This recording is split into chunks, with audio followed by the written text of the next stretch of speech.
تو میرے اس قصور کو معاف فرما دے۔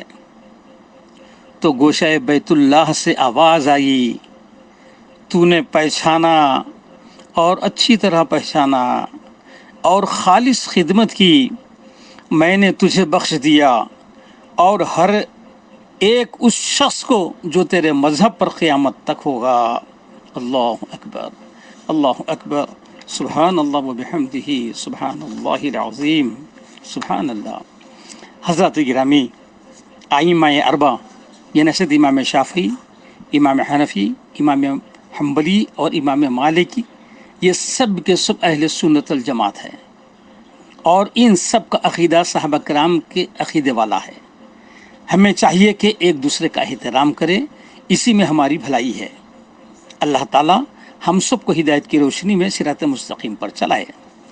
ہزاروں صلاۃ و سلام حضرت امام اعظم، حضرت امام شافعی، حضرت امام احمد حنبل اور حضرت امام مالک پر، جن کی وجہ سے آج بھی کائنات میں فقہ زندہ ہے اور لوگ فلاح دارین پا رہے ہیں۔